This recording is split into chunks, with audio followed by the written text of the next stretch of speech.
Salve, salve, rapaziada, ligada no DC Futebol. Eu sou o Guilherme Naziazene, analista de desempenho profissional, e hoje estou aqui mais uma vez para mais um programa de análise tática. E se você já acompanhou os últimos programas que eu fiz aqui de análise tática, é, vai perceber que vai ser um pouquinho diferente esse, porque eu não vou falar apenas de uma partida, assim como foram nos outros programas, mas sim dos dois jogos dessa rodada, dos dois jogos das semifinais do Mundial de Clubes. Vou fazer o resumão tático desses dois jogos, tentar trazer os principais pontos de cada um, sem alongar tanto, porque senão o vídeo vai ficar muito grande. E então é isso, rapaziada. Se vocês gostarem do formato, já vou pedindo aqui antecipadamente para deixarem nos comentários. Não esqueçam no final do vídeo deixar no comentário aí a sua opinião, se você gostou desse formato, se você não gostou. E sem mais delongas, vamos começar. Resumão tático dos dois jogos das semifinais: Fluminense contra Chelsea e do outro lado Paris Saint-Germain contra Real Madrid. Vamos por ordem cronológica. Portanto, vamos começar com Fluminense contra Chelsea. Já está aí na tela para vocês verem. Flusão contra os Blues. E, assim, todo mundo já sabia da expectativa que se tinha desse jogo, né? Eu até deixei minha opinião no Tabelando Ideias que eu gravei com o Jaime antes do jogo. Que na emoção, né, eu não aguentava mais apostar contra o Fluminense e quebrar a cara. Mas a razão me dizia que o Chelsea era o favorito e dessa vez, finalmente, se provou o favoritismo, né, do europeu ou do time com mais investimento, né, em cima do Fluminense. Então, e muito dessa vitória tem a ver com o ajuste tático que deu a vitória ao Chelsea, diferente de Al Hilal e Inter de Milão, perdão, que eu acho que foram um pouco inocentes contra o Fluminense, digamos assim. O Chelsea, na minha visão, ele teve um ajuste ali que foi o que destravou esse ataque e possibilitou que o Chelsea, diferente desses outros times, empurrasse o Fluminense contra o seu próprio campo. Durante todo o jogo, deixando o Fluminense ter poucas vezes a posse, o Fluminense não ter tranquilidade para sair jogando e levar perigo quando o Fluminense estava se defendendo em bloco baixo, né? Então, vamos entender aqui. Primeiro, começando com a marcação do Fluminense. E como que o Fluminense marcava? Mesmo esquema dos jogos contra Inter de Milão e Al Hilal. Assim, eu já tinha explicado, né, que teve uma pequena diferença ali, principalmente no posicionamento no Nonato nesses dois jogos, né? Em um dos jogos ele marcou mais como um atacante, em outro mais como um meia. Esse jogo aqui foi mais parecido com o caso do jogo contra a Inter de Milão, que ele marcou mais como meia. Então você já percebe aqui a linha de 5, dois volantes aqui, o Bernal e o Hércules, e o Nonato mais à frente deles. Esses três jogadores de meio campo, eles, a respeito do que fizeram, principalmente no jogo contra a Inter de Milão, marcavam individualmente. Então você tem aqui o Bernal no Palmer, o Hércules no Enzo Fernandes, o Hércules substituiu o Martinelli, e aqui o Nonato marcando o Caicedo. Enquanto isso, o Chelsea construía com três jogadores na base, o Cucurella ficava como esse terceiro zagueiro, construindo esse 3+1, né, com o Caicedo sendo esse volante único à frente da linha de três. E aí você tem dois jogadores bem abertos, né, o Gusto, que é o lateral direito, subindo pela direita, não está aparecendo aqui na imagem o Pedro Neto, mas ele é o jogador que dava amplitude pelo lado esquerdo, né, abriu o campo pelo lado esquerdo. E aí o grande detalhe na minha visão que eram esses três jogadores no meio aqui. Você tem o Enzo Fernandes, não no posicionamento mais baixo, mas só que mais espetado aqui, mais como um meia pela esquerda, né? Um meia centralizado mais à esquerda. O Palmer como esse camisa 10 atrás do centroavante e o Nkunku aqui mais à direita. E é justamente, né, no posicionamento desse jogador que eu quero que vocês se concentrem, né? Assim como o Thiago Santos aqui. Porque, como eu tentei explicar para vocês nas duas análises anteriores do Fluminense, o objetivo de você ter essa linha de dois aqui, Arias e Cano, inferioridade contra contra os três jogadores atrás, e esses três jogadores se aplicaram da mesma maneira no jogo contra Al Hilal e Inter de Milão, que já partiam de uma linha de três, né? Jogavam no 5-3-2, portanto, você tinha essa linha de três zagueiros. e o Fluminense sempre pressionando com esses dois jogadores. E aí, mas o Fluminense está em inferioridade numérica. Verdade, mas porque você quer isso para você ter sobra na última linha de defesa. Só que o que acontecia, como o Chelsea não jogava com dois atacantes, né, o Nkunku não funcionou como atacante nesse jogo, isso acabava gerando uma dúvida na defesa do Fluminense. Eu vou mostrar para vocês agora, aqui, ó, nessa imagem, como funcionava isso. Porque, ó, o Nkunku, que antes estava nesse posicionamento, ele baixa e se torna mais um meia. Ó. Você vê que ele está até mais recuado que Enzo Fernandes e que o Palmer, né? Ele recua. E aí, olha a dúvida que gera no Thiago Santos, ó, que ele já está um pouquinho mais avançado, você já não tem mais a linha de 5 formada da mesma maneira. Você pode dizer aqui, havia uma variação defensiva nesse Fluminense de um 5-2-1-2 ou 5-3-2 para um 4-3-3, né? Ou 4-3-1-2, como você preferir também, né? Com o Thiago Santos saindo dessa linha de defesa para se tornar mais um meia. Só que não era exatamente assim que acontecia, porque aí, se o Fluminense faz isso, você expõe muito essa última linha que a gente sabe que se for levar em consideração em duelos individuais, ainda mais com campo para correr, pode ser algo muito danoso a esse time do Fluminense, né? Porque você tem, por exemplo, Thiago Silva, que é um zagueiro espetacular, impressionante. Eu cansei aqui de fazer elogios a ele durante esse Mundial, só que não tem mais a mesma capacidade física, antes é a mesma velocidade para cobrir esses espaços. E aqui, ó, você pode pensar aqui, por exemplo, se o João Pedro está no posicionamento mais recuado, fazendo um movimento em diagonal aqui e recebe uma bola nesse espaço, pode ser um prejuízo, poderia ser um prejuízo ao Fluminense, né? Então, essa movimentação do Nkunku aqui, ela, além de gerar essa dúvida, ela gerava superioridade numérica no meio-campo para o Chelsea, porque o Thiago Santos, ele geralmente parava no meio do caminho aqui, ficava na dúvida, ele nem subia tanto, mas nem ficava tão preso aqui. E aí, o que você tem? Dois, três, quatro jogadores do Chelsea no meio-campo contra dois, três do Fluminense. Os três: Bernal, Hércules e Nonato contra Nkunku, Palmer, Enzo Fernandes e Caicedo. Isso permitia que o Chelsea tivesse a bola no campo de ataque do Fluminense por muito tempo, tivesse tranquilidade para girar essa bola ali, sem ser muito ameaçado pelo Fluminense. E aí é justamente aquela questão do cobertor curto, porque você quer ter a sobra na última linha. E aí você pode me responder: Guilherme, a solução para isso pode ser você subir o seu bloco de marcação. E o Fluminense tentou fazer isso. Esse lance vai ficar bem claro aqui para vocês. Ó, o Flu sobe para marcar. Você vê, ó, que a bola tá aqui com o Adarabioio, se eu não me engano. Mas só que você já tem aquela questão que eu falei da inferioridade numérica para combater essa linha de 3. Ela ficou muito clara, porque o Chelsea, diferente da Inter de Milão e do Al Hilal, é um time que não tenta acelerar a todo momento, tenta correr com o campo aberto, né? Verticalizar ao máximo as ações. Não, o Chelsea é um time que vem de uma escola, né? Mas o Chelsea não, né? Perdão. O Maresca, que é o técnico do Chelsea, vem de uma escola mais guardiolista, digamos assim, né? Um jogador, um técnico que preza mais pela manutenção da posse. Então, o Chelsea, ele tem essa facilidade para tocar essa bola atrás aqui mesmo sob pressão. E se você tem esse jogador livre aqui, como é o caso do Cucurella, porque você tem o Cano subindo no Tchalobah, o Arias subindo aqui no Adarabioio, olha só o jogador livre. E muitas vezes você fala: o Arias pode fechar essa linha de passe e subir no Adarabioio. Só que olha como você tem os jogadores dando um apoio, né? E muitas vezes esses jogadores aqui, eles não vão receber essa bola no meio de campo, ó, como é o caso do Enzo e do Caicedo recuando para receber a bola.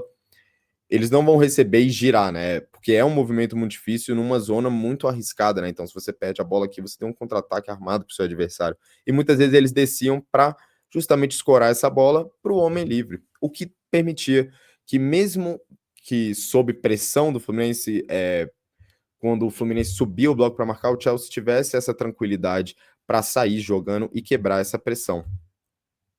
E aí, somado a isso tudo, uma outra coisa que atrapalhava ainda mais essa marcação do Fluminense eram as trocas de posição. E essas trocas de posição eram muito, muito motivadas pela movimentação do Cole Palmer, né? Que muitas vezes Ele saía dessa posição aqui entre linhas, que muitas vezes era mais congestionada, né? Principalmente que o Fluminense tenta fechar esse espaço para receber numa zona fora de pressão. E aí você, nas vezes que ele descia pelo lado direito, você tinha o Nkunku vindo por dentro, às vezes ele fazia isso do lado esquerdo e era o Enzo Fernandes que ocupava o espaço dele, né? Fazia essa troca de posição, permitindo que ele receba num lugar fora de pressão. Então, olha aqui, ó. Antes quem estava nele era o Bernal, só que aí o Bernal, ele não só para fazer essa perseguição, ele mantém a posição dele para marcar o Nkunku, que é o jogador que, em tese, vira o Cole Palmer, né? Ou esse 10 nessa estrutura do Chelsea de atacar. E aí o que acontece? Olha onde é que o Thiago Santos está, ó o espaço que ele deixa aqui na primeira linha e ele sai para fazer a marcação, porque é muito conforto, né, para o Palmer receber essa bola. Aqui tem espaço para dominar, levantar a cabeça e pensar no que vai fazer. E olha só, a distância que ele tem, né, o espaço, a distância do Thiago Santos para ele, perdão, o espaço que ele tem e olha só essa movimentação que não aconteceu nessa jogada, mas poderia ocorrer, ó. O Palmer recebe essa bola aqui, ó, vamos pensar que o Nkunku faz um desmarque rápido e recebe essa bola aqui, na profundidade, né, e ele poderia vencer esse duelo em velocidade com o Thiago Silva, é perfeitamente possível pensarmos nisso. Mas aí mérito para o Fluminense de não ter sido tão exposto nessas situações, justamente por sempre deixar um jogador na sobra. Só que olha só a liberdade que o Palmer tem no meio-campo, que é justamente o que eu falei, superioridade numérica no meio-campo, e a partir disso o Chelsea conseguia manter a bola no campo de ataque. E aí eu queria pular para o próximo tópico da parte ofensiva do Chelsea, né, que como expôs fragilidades na defesa do Fluminense, que é a partida excelente que teve o Pedro Neto, né? Não sei se foi o melhor da partida, porque Cucurella, Caicedo foram jogadores que tiveram partidas excelentes. O João Pedro nem se fala, né? Com os 2 gols. Mas eu achei que o Pedro Neto, pelo menos na criação de oportunidades, foi o jogador mais desequilibrante do Chelsea. E por quê? Justamente numa movimentação realizada pelo Enzo Fernandes para isolar ele no 1 contra 1. Então você tem aqui, ó, o Pedro Neto bem aberto na amplitude máxima do campo para receber essa bola numa zona de menor pressão, apesar do confronto individual com o Guga ser muito claro desde o início do jogo, né? O Guga sabia que ele tinha que marcar justamente o Pedro Neto, e muitas vezes o Pedro Neto, uma coisa que ele foi muito bem é justamente nesse desmarque para receber a bola sem pressão, né? Que ele muitas vezes fazia que ia receber no fundo e voltava para receber com um pouco mais de espaço. E aí ele recebe essa bola aqui já de frente, ó, como o corpo dele já está orientado para frente. O Enzo Fernandes, que ocupava aquele espaço que eu falei antes, desse meia central mais à esquerda, ele ataca esse espaço gerado pelo esse recuo do Pedro Neto. E aí, ó, aqui nessa outra imagem vocês já conseguem ver, ó, aonde o Enzo Fernandes está, ó, ele está aqui já bem espetado aqui na frente. Ele traz o Hércules com ele, que é o jogador que acompanha ele. O Hércules faz a marcação correta, né? Acompanha ele até o final. Só que o que isso gera? 1 contra 1 do Pedro Neto com o Guga. E foi aqui que o Pedro Neto amassou o Guga no jogo, cara. Assim, e lógico que é um pouco de crueldade você cobrar do Guga que vencesse esses duelos ou fosse tivesse as vantagens nesse duelo, fosse soberano nele, porque o Pedro Neto é um dos jogadores, pelo menos nessa posição, nessa função, na verdade, do ponta driblador, que estão mais hypados, né, no momento, né, que estão mais em alta. E justamente por essa potência dele, né, no mano a mano, essa qualidade dele de driblar e a explosão física dele para que ele acelere rápido, né? Essa primeira passada dele é muito rápida para já ganhar a frente do seu marcador. Nesse lance aqui, ele vence esse 1 contra 1 contra o Guga. Ele para aqui, né? Ele vem parar aqui nesse espaço que foi gerado pelo Enzo Fernandes e sofre a falta, né? Mas essa foi uma válvula a principal válvula de escape do Chelsea na partida, e muito por essa movimentação do Enzo aqui, muito inteligente essa movimentação do Chelsea. E aí, para finalizar, o que faltou para o Fluminense, na minha visão, que o Fluminense poderia ter explorado mais nessa partida para gerar, para criar vantagens, para tentar criar oportunidades de gol. E aí eu já começo com a marcação do Chelsea na saída de bola. E a gente percebeu durante esse Mundial, falei disso na análise do jogo do Chelsea contra o Flamengo, que o Chelsea ele costuma segurar um pouco os laterais, principalmente esse aqui, que é o Cucurella, nessa marcação individual na saída de bola, porque você percebe aqui, ó, Pedro Neto no Ignácio, o Palmer no Bernal, o Enzo Fernandes no Hércules, tudo encaixadinho, tudo aqui, ó, tudo marcação individual, mas só que onde tem mais espaço, justamente nos dois laterais, porque os laterais do Chelsea seguram um pouquinho mais, e principalmente o Cucurella segurava, por quê? Para fazer essa dobra de marcação aqui no John Arias, não permitir que às vezes essa bola chegasse diretamente aqui no Arias, né, que poderia fazer esse arrasto aqui de um dos zagueiros do Chelsea, tirando muito de posição, e a gente sabe da capacidade que ele tem para receber essa bola aqui no mano a mano, ter a força física para sustentar o adversário e a qualidade, a habilidade, a agilidade, tudo, todas essas coisas para conseguir fazer esse giro e progredir com a bola, para seja conduzir a fazer uma arrancada em velocidade ou achar um passe de um jogador para aproveitar esse espaço que ele mesmo gere. E aí o Cucurella ficava posicionado nessa posição mais recuada justamente para fazer essa dobra no Arias, que foi muito bem marcado no jogo. Então você tinha um espaço aqui para o Guga receber essa bola. Ó, o Bernal vai receber essa bola, então ele já tem esse passe muito claro aqui para o Guga. E olha a distância do Cucurella para ele, é um deslocamento grande, então isso quer dizer que o Guga vai ter espaço para receber essa bola e orientar o corpo dele para frente, né, para fazer a transferência dessa bola para uma zona mais avançada do campo ou tentar um drible, uma arrancada, não sei. E aí, no início do jogo, o Fluminense, ele até conseguia sair do seu campo de defesa, usando mais esse lado, só que eu acho que faltou um pouco de leitura nesse sentido. Assim, lógico que o Renato pode ter sido surpreendido, né? Ele pensou numa coisa e quando aconteceu o jogo rolou outra, mas eu acho que teve até uma demora do Fluminense para explorar mais isso. E muitas vezes não tinha um atacante de ruptura, de velocidade, para atacar esse espaço que o Arias gerava. Porque o outro jogador que tinha no ataque era justamente o Germancano, que é um jogador que ele ajuda muito mais nas vezes que ele sai da área, com um toque na bola, que ele desce para fazer a parede, pum, ele escora para alguém que tá vindo de frente. E nesse jogo ele não tinha espaço para isso, cara. Não era eficiente isso. E acaba sendo um pouco redundante, porque o Alisson já é um jogador para fazer esse apoio aqui. Então, talvez fosse mais inteligente você ter ao lado do Alisson um jogador de velocidade, um jogador de ruptura, para fazer um Canóbio, às vezes, ou o próprio Serna, às vezes não sei, o Keno improvisado, assim, talvez seja um pouco demais pensar no Keno, né? Mas um jogador de velocidade para fazer esse ataque à profundidade. Então, acho que o Fluminense poderia ter explorado mais isso, né? E aí você vê que isso se repete do outro lado aqui com o René, ele com mais espaço, né? Lógico que a bola tá desse lado, então outro contexto. Só que era justamente por aí que o Fluminense tinha mais espaço para sair jogando. Perdão, passei aqui. E outra coisa que poderia ter sido feita caso você pense, não, colocar esse ponta improvisado ali de atacante talvez fosse viajar demais, né?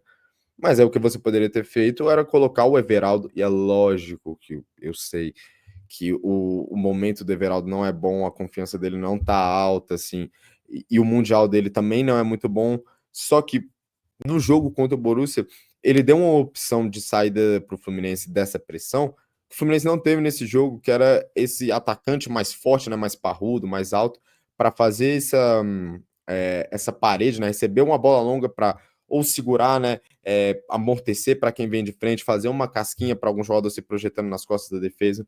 Então, acho que o Cano não foi, definitivamente não foi a melhor opção para esse jogo, né?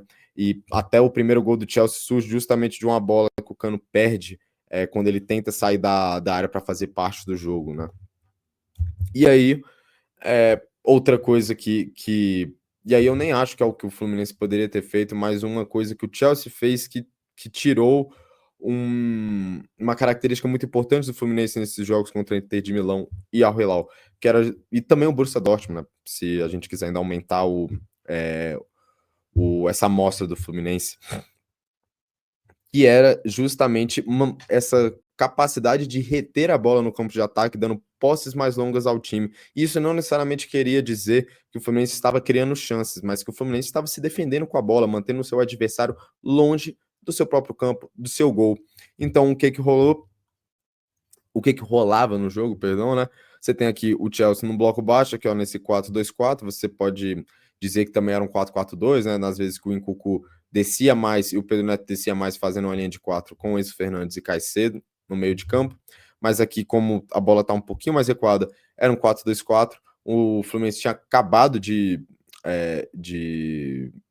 descer um pouquinho, de recuar um pouquinho essa bola. Ele vai fazer o recuo de novo e reparem na reação dos jogadores do Chelsea, como o Chelsea não deixava o Fluminense ter essa tranquilidade com a bola, era pressão ao portador todo momento. Ó. O Bernal tá aqui com a bola, ele vai fazer o recuo no Thiago Santos, que faz o passe para o Thiago Silva, que vai fazer o passe aqui para o Ignacio, que é justamente essa situação. Então olha como o Chelsea sai da sua defesa por zona para rapidamente subir essa marcação, não dando tempo para o Fluminense respirar com a bola e já rapidamente subindo a pressão, formando os encaixes individuais. Portanto, essa foi a minha análise do jogo, dos principais pontos que eu enxerguei desse jogo entre Fluminense e Chelsea. Mais uma vez aqui, eu queria... Mais uma vez não, né?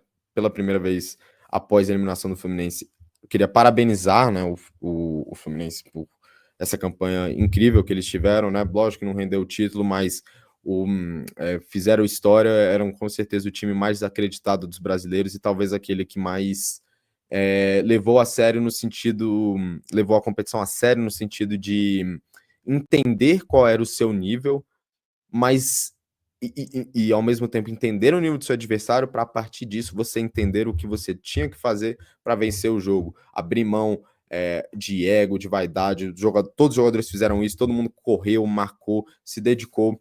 Então, parabéns ao Fluminense, né? E assim, ser eliminado por um Chelsea na semifinal de Mundial, ainda mais com a diferença que se tem de orçamento, não é vergonha nenhuma, com certeza absoluta, né?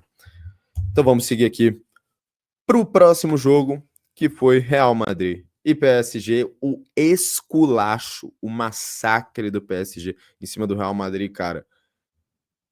Poucas vezes vimos o Real Madrid ter uma atuação tão abaixo como tivemos hoje, mas já adianto que o sinal de alerta já estava aí durante toda a última temporada, a temporada 2024-2025 do Real Madrid, e eu vou mostrar para vocês por quê. Primeiro eu queria começar com a defesa do Real Madrid em bloco baixo, que era quando o PSG estava instalado no campo de ataque do Real Madrid e o Real Madrid montava suas linhas para se defender. E o que acontecia, e assim, só para deixar claro, isso aqui é uma ordem cronológica, né? Isso aqui foi o principal ponto que eu enxerguei ali, digamos assim, até o primeiro gol, né? Segundo gol, na verdade, que com, sei lá, 8 minutos de jogo, já estava 2-0. E aí o que acontecia? O PSG se instalava no campo de ataque e sobrecarregava os lados do campo, né? E isso muito possibilitado pela movimentação desse jogador aqui, que é o Dembélé, que saía da referência para se tornar mais um apoio ofensivo aos outros jogadores. Então você tem aqui Dembélé, Doué, Hakimi e Fabian Ruiz pelo lado direito contra 4 jogadores do Real Madrid: Bellingham, Mbappé, Fran Garcia e Rüdiger, perdão, defendendo nessa região. E o que isso quer dizer? Igualdade numérica na defesa é sempre, ou pelo menos, ou quase sempre, né, ruim para a defesa, porque igualdade numérica significa que você tem confrontos individuais, encaixes individuais de marcação. E aí, no encaixe individual de marcação, você pode ter um desequilíbrio para um lado ou para o outro. Vai ser para aquele lado que sobressair tecnicamente, fisicamente, cognitivamente, né, para gerar vantagens e vencer esses duelos. E foi basicamente isso que aconteceu o jogo todo, né? Você pega principalmente assim os 2 zagueiros do Real que foram péssimos na partida, mas eu destacaria também o Fran Garcia, que foi muito frágil na defesa nos duelos que ele teve contra o Doué e contra o Hakimi, ali pelo lado do campo, ele praticamente perdeu todos. E além disso, você tem aqui, ó, um jogador como o Kylian Mbappé, que tá ajudando na marcação, mas zero intensidade para fazer o combate, zero intensidade para fazer uma cobertura defensiva muitas vezes. Então o que rolava? O PSG conseguia muitas vezes gerar essa situação aqui de igualdade numérica pelos lados, e aí a partir disso, com a movimentação dos jogadores, eu vou até passar aqui para vocês verem como não era só uma situação de 4 contra 4, mas poderia ser aqui, ó, como é o caso de 3 contra 3, né? Por mais que você tenha esses dois jogadores aqui por fora desse bloco aqui. É uma situação de 3 contra 3, mas que rapidamente poderia se tornar um 4 contra 4 de novo. Enfim. Isso aqui era só um prato cheio para o PSG, né? Que com movimentação, muita movimentação, ó, você tem aqui, ó, o Hakimi pelo lado do campo, mas muitas vezes era o Doué por aqui e o Hakimi atacando por dentro. Olha só quem tá por aqui mais recuado, o Dembélé, que sai da posição dele aqui de 9 para vir fazer parte do jogo. O Fabian Ruiz, que antes estava aqui desse lado, tá do lado esquerdo, então quem dá o apoio é o João Neves. Então você tem constante movimentação e troca de posição. E isso somado à fragilidade defensiva do Real Madrid, igual eu falei, né? Os dois zagueiros muito mal, os jogadores que não têm intensidade defensiva, que não têm, pelo menos, o comprometimento, né? Defensivo para dar essa combatividade, essa agressividade ao time sem a bola. E além, sei lá, do Fran Garcia também, que teve uma partida muito abaixo nesses duelos mano a mano, você tem muito espaço para a criação. Então, movimentação, mas a fragilidade defensiva igual a muito espaço para a criação. É justamente nessa jogada que eu tirei esse print aqui da origem da jogada, que origina o primeiro gol do PSG, né? O gol não sai exatamente a partir dessa jogada, porque depois você tem um bate-rebate ali, a sobra, a falha do Ascenso. Só que a chance, a possibilidade, né, de ter uma finalização, de ter uma chance de gol, o que levou o PSG à área do Real Madrid foi justamente essa movimentação aqui. E aí, eu acho que principalmente no jogo contra o Arsenal na Champions League, né, do Real Madrid, eu lembro que isso ficou muito evidente, que era o Arsenal aglomerando jogadores do lado do campo, forçando essas ajudas defensivas as ajudas defensivas do Real Madrid, que muitas vezes tinham que vir por um dos atacantes. Só que assim, a gente cansou de ver essa temporada que eu destacaria principalmente Mbappé e Vinícius Júnior, não tem esse empenho defensivo para ajudar o time dessa maneira. Então, o PSG, principalmente no início do jogo aqui, torturou o Real Madrid dessa maneira. E aí eu queria entrar nesse tópico aqui, para mim, que é o principal da partida, que é a diferença de atitude dos dois times. E quando eu digo atitude, tanto com a bola quanto sem a bola. E eu vou mostrar para vocês por quê. Primeiro aqui, ó, eu deixei até circuladinho aqui para vocês ficarem bem atentos no tempo, ó, 14h45. Você tem aqui o Real Madrid, tinha acabado de recuperar essa bola aqui, você tem os 3 meias do PSG, os 3 atacantes do PSG, e o Real Madrid com a bola na sua primeira linha. E aí o que acontece? A reação dos jogadores do PSG imediata é o que? Eles estão nesse posicionamento aqui, Real Madrid toca a bola aqui, não vamos dar espaço para eles se instalarem no nosso campo de ataque, não vamos dar tranquilidade para eles com a bola. O que a gente vai fazer? Aqui, ó, em 5 segundos, olha só o bloco de marcação que o PSG gera aqui, ó, nesse espaço aqui, nesse terço de campo aqui, digamos assim, né? Pode ser, acho que é um pouco menor que um terço, mas vocês entenderam, enfim. Você tem essa situação aqui, ó, 6 jogadores do PSG contra 6 jogadores do Real Madrid. Eu não contei o Valverde aqui, porque como é o Bellingham que tá com a bola nessa zona e com essa orientação corporal para trás, né? Esse passe aqui pro Valverde é quase impossível, né? Não vou falar que é impossível, porque a gente sabe que existiram e existem jogadores com a capacidade de dar um passe desse aqui, mas é meio complicado, né? Você cobrar que ele acha esse passe. Então, você tem essa situação aqui de 6 contra 6, ou seja, rapidamente o PSG subir na marcação, sufocando o Real Madrid, e são todos os jogadores. Você viu o Dembélé, assim, a vontade dele na marcação, né? A gana dele para pressionar o goleiro, fechar a linha de passe muitas vezes, né? Esse comportamento do PSG, eu separei esse lance específico aqui, só que ocorria desde a saída de bola, né? Porque o Real Madrid ia tentar sair curto ali, o Courtois fazer o passe para um dos zagueiros, rapidamente o Dembélé, que era o jogador que faz esse papel duplo de pressionar um zagueiro e pressionar o goleiro, ele não dava nem tempo dos caras pensarem, ele já subia, pum, muito rápido. e para morder o portador da bola, pressionar o portador da bola, forçando com que ele desse o chutão, né? E aí, essas bolas longas, a não ser quando eram lançamentos muito precisos na profundidade para jogadores como Vinícius Júnior e Mbappé, que são provavelmente os dois melhores do mundo nessa função, né, de atacar o espaço, de atacar defesas expostas, né, com espaço para eles correrem, para eles acelerarem na profundidade. Salvo essas ocasiões, a vantagem do PSG, porque a bola no alto era vantagem para jogadores mais fortes fisicamente e mais aptos a vencerem esses tipos de duelo, né? Então, acho que além essa jogada específica aqui que eu separei, além da movimentação defensiva, né, da reação defensiva dos jogadores do PSG, eu também destacaria a passividade dos jogadores do Real Madrid, os jogadores que estão sem a bola ali, né?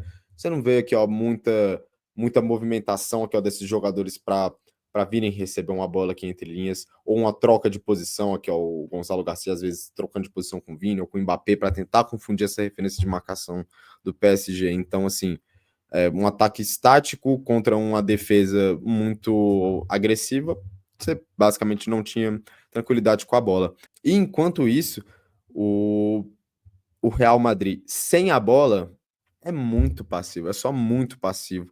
Ó, reparem nesse lance aqui, ó, quem tá com a bola é o Donnarumma, e o Real Madrid aqui já estava num cenário de 1-0, de 2-0, perdão. Então o Real Madrid já estava marcando individualmente a saída de bola, no mesmo sistema, digamos assim, que o PSG. Então aqui você tem os encaixes individuais muito claros aqui, mas só que o detalhe olha a distância, especialmente aqui, ó, de Mbappé para o Marquinhos, do Mbappé para o Marquinhos. Olha a distância dos dois. Olha só, se o Donnarumma quiser, ele dá espaço aqui, o Marquinhos vai dominar essa bola tranquilo. E olha só a distância de outro jogador aqui, chamado Jude Bellingham, para o Hakimi. Olha o deslocamento que o Bellingham tem que fazer para diminuir essa marcação aqui. E aí o que acontece? O Donnarumma faz o passe no Hakimi, que tem tempo e espaço para dominar a bola, levantar a cabeça e tomar a decisão dele. E aí que começa esse massacre do PSG de quebrar essa marcação, né? Esse baile do PSG. Porque você tem, ó, reparem nesse jogador aqui, Desiré Doué. Qual que é a posição dele? Ponta direita. Ele sai da ponta direita e vem receber essa bola no meio. Então ó, ele se movimenta para confundir a referência de marcação do Real Madrid, perdão, traz um zagueiro com ele e olha o espaço que ele abre, justamente para o jogador que fez o passe para ele atacar, que é o Hakimi, né? E aí você percebe aqui, olha a vantagem posicional que ele tem, né? A vantagem de posicionamento corporal que ele tem em relação ao Bellingham, além da vantagem que a gente já sabe que o Hakimi leva contra a maioria dos jogadores nessas situações de duelos individuais em velocidade. Então ele tem esse espaço todo para atacar. E outro jogador aqui que eu queria destacar para vocês é justamente o Arda Güler, porque o Arda Güler no início da jogada, ele estava marcando esse cara aqui que é o Fabian Ruiz. E aí, como que é por isso que a movimentação sem bola dos jogadores para confundir as referências de marcação é tão importante, porque ó, essa simples desmarcação aqui do Doué saindo da ponta para receber essa bola no meio, além de trazer esse zagueiro, atrai a atenção do Arda Güler, né? Que vem vindo para fazer essa marcação, só que entra naquela outra coisa que eu tinha falado, que é a passividade do Real Madrid. O Arda Güler vem, mas só que ele vem trotando, então assim, essa dobra de marcação aqui, essa suposta troca de marcação, ela é ineficiente, porque ele não se desprende rápido do encaixe dele para vir pressionar o Doué e fazer uma falta, roubar a bola, não sei, pressionar o portador. Então o Doué, que já tem um certo espaço aqui para o Rudiger, ele domina essa bola tranquilo para fazer esse passe aqui. Então o Arda Güler, ele sai do jogador dele para vir marcar um jogador que na verdade não é marcado por ele, né? Não é pressionado. Então ele simplesmente abandona o jogador dele, que é o Fabian Ruiz, e olha o espaço que o Fabian Ruiz tem para atacar. O que acontece? O Doué vai fazer esse passe aqui para o Hakimi, que recebe, ó, olha só a vantagem que ele tem para cima do Bellingham, justamente aquilo que eu tinha falado. O Rudiger saiu da defesa atraído para essa movimentação do Doué, olha só o clarão que se abre, e essa situação aqui, em que o Fran Garcia é exposto, né, porque o passe é para o Hakimi, o Fran Garcia já fica na dúvida, eu saio para fazer a marcação no Hakimi ou eu continuo no Dembélé? Enquanto isso, o Dembélé já está se desmarcando para dar essa opção de passe para o Hakimi, que é isso que o PSG faz a todo momento, se desmarcar, dar a opção de passe, confundir a defesa adversária.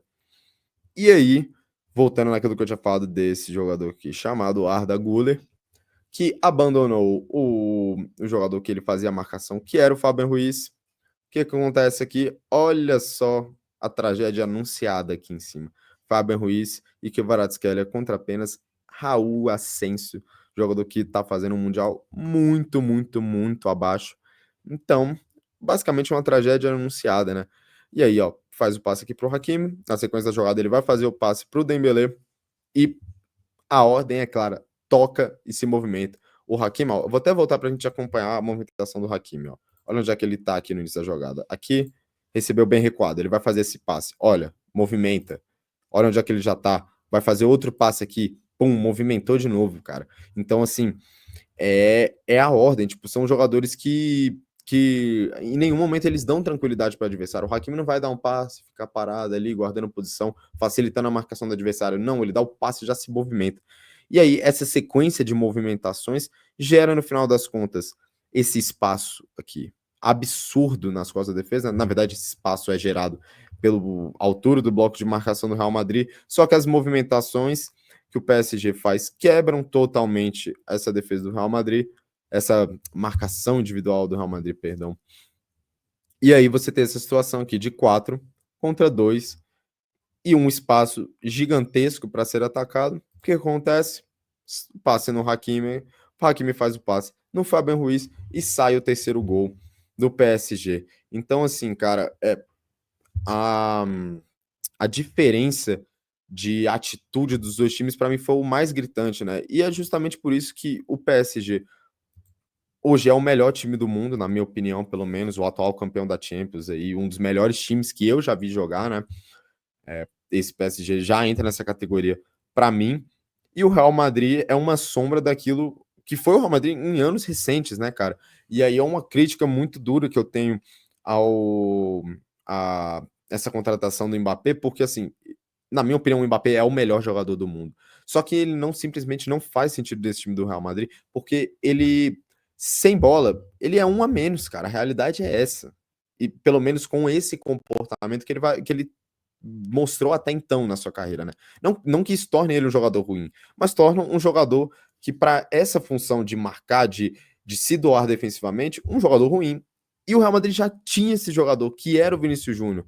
Então, assim, você ter dois jogadores a menos nessa marcação, jogadores que pouco pressionam na saída de bola, jogadores que não voltam tanto para marcar, que não vão acompanhar os laterais, volantes que chegam, é muito.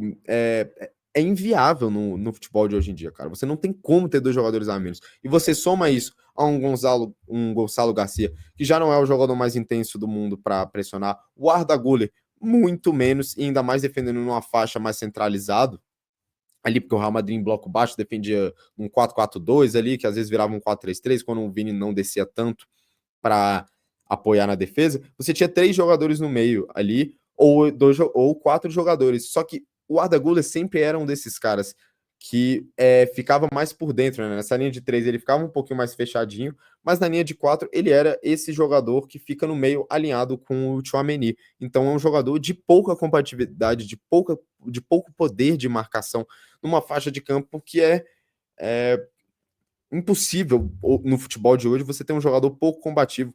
E aí você olha pelo lado do PSG, você tem jogadores técnicos capazes de manter a bola, mas jogadores que são muito intensos sem a bola. O Vitinha, cara, o Vitinha é butinada toda hora. O João Neves é a mesma coisa, assim, você vê o João Neves daquele tamanho, dele trombando com o Bellingham, dando pernada nos outros, assim, roubando bola a rodo.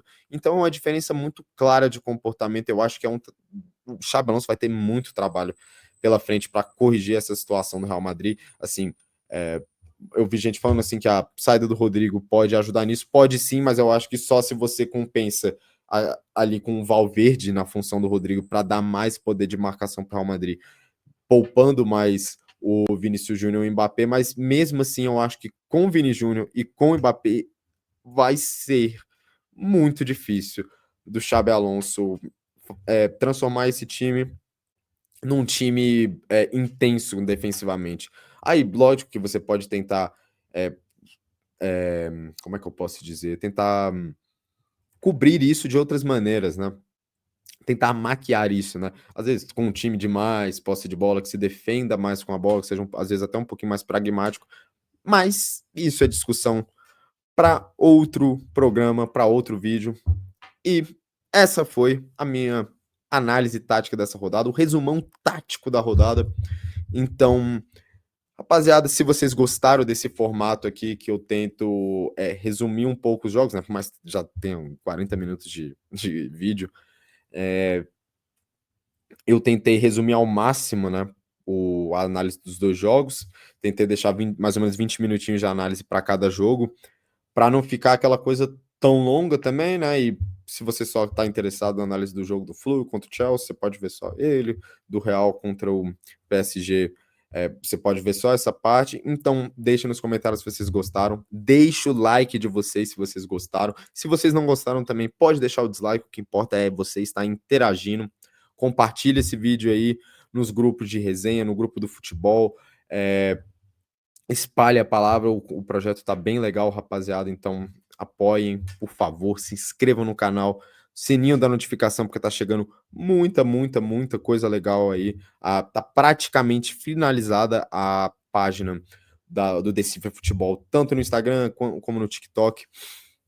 Então, vai sair muito conteúdo de vídeo curto, conteúdo para YouTube, conteúdo de story, cara. Vai ser fera demais, então estejam atentos. Sigam o meu arroba aqui no Insta, que é por lá que eu estou postando essas novidades até que não esteja pronta a página do Decifra Futebol.